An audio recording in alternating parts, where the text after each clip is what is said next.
Historic, over the top, and unlike anywhere else in the Balkans, Skopje is one of a kind.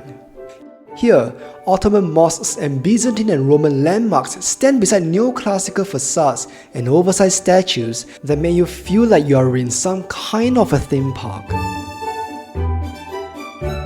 In this video, we'll share how we spent one day in Skopje, covering the sites we visited, what we did, and places you can't miss.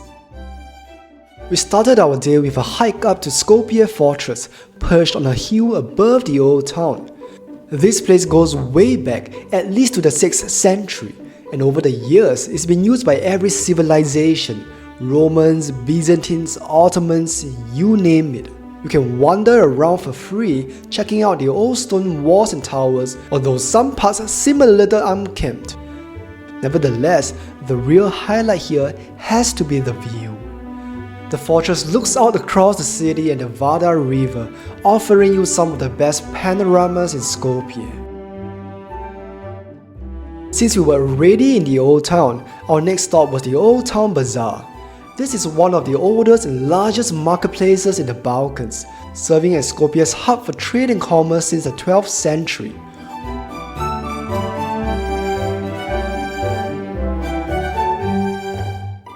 Walking through, you'll find plenty of jewelry shops, especially filigree, a centuries-old traditional craft in North Macedonia.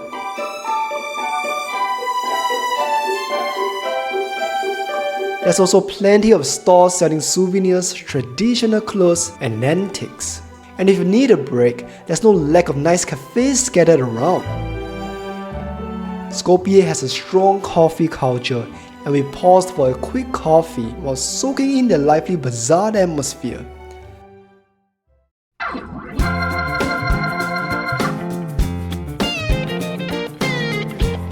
The jewel of the Old Bazaar is the beautiful Mustafa Pasha Mosque. Built in 1942 during the Ottoman Empire, it's barely changed since then, yet it's still an active place of worship.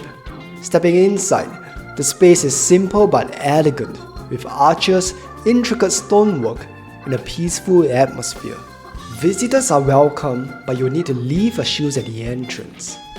After exploring, we wandered a bit off the main streets to discover a hidden 17th century church partially built into the ground.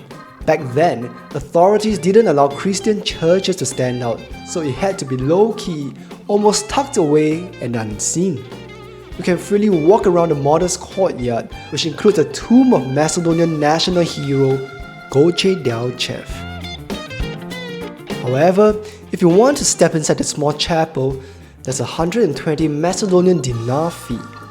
It features some gorgeous wood carvings as well as ancient frescoes.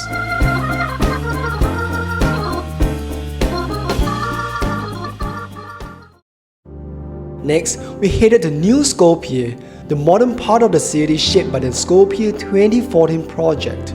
The goal was to give it an imperial feel, with granite columns, ornate facades, and more than 100 statues linking Macedonia to the ancient world.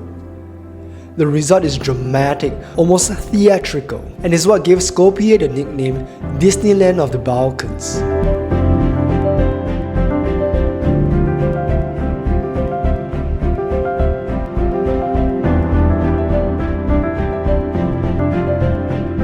We came across the fountain Olympia, dedicated to the mothers of Macedonia. Then, just a few steps away was the Fountain of Lions. The placement seemed a little random. Honestly, I thought it was fun, but not everyone agrees. At the heart of it all is Macedonia Square, and to get there, we crossed the stone bridge. This 15th century Ottoman bridge stretches across the Vardar River and is a reminder of Skopje's long history. You'll notice bronze sculptures tucked into corners here and there, though the graffiti does take away some of its charm. It's just one of 3 unique bridges along the Vardar, and we'll come back to more of them later in the day.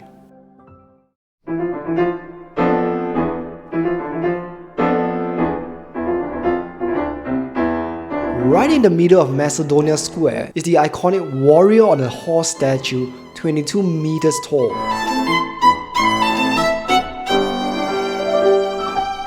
erected in 2011, is supposedly meant to be Alexander the Great, a figure claimed by both North Macedonia and Greece.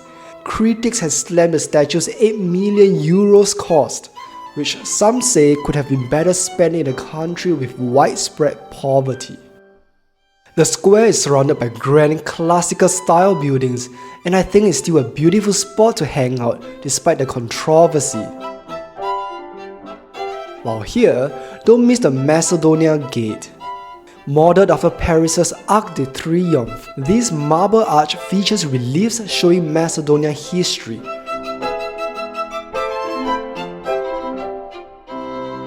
It was meant to boost national pride. However, like the warrior on a horse, it angered some due to its 4.4 million euros cost. Another quirky spot in Skopje is the Woman Warrior Park. Built to honor women in World War II, the park has surprisingly few female statues.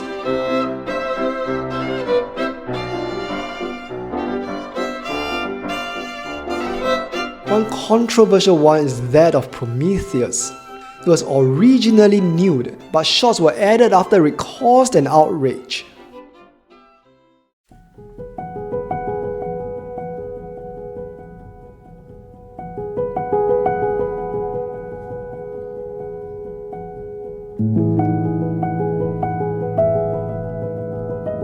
Many people think of Mother Teresa as being from Albania or India, but she was actually born in Skopje in 1910.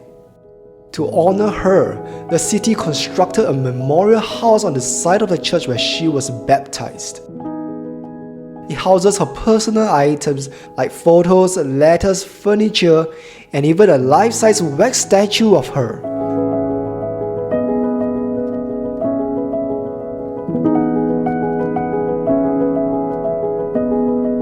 There's also a small chapel reflecting her Catholic faith.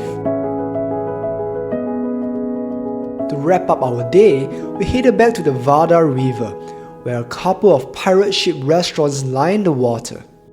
Just beside the stone bridge, there's two newer bridges contributing to the city's Disneyland of the Balkans vibe. Leading to the beautiful Archaeological Museum of Macedonia, the Bridge of Civilizations features almost 30 sculptures.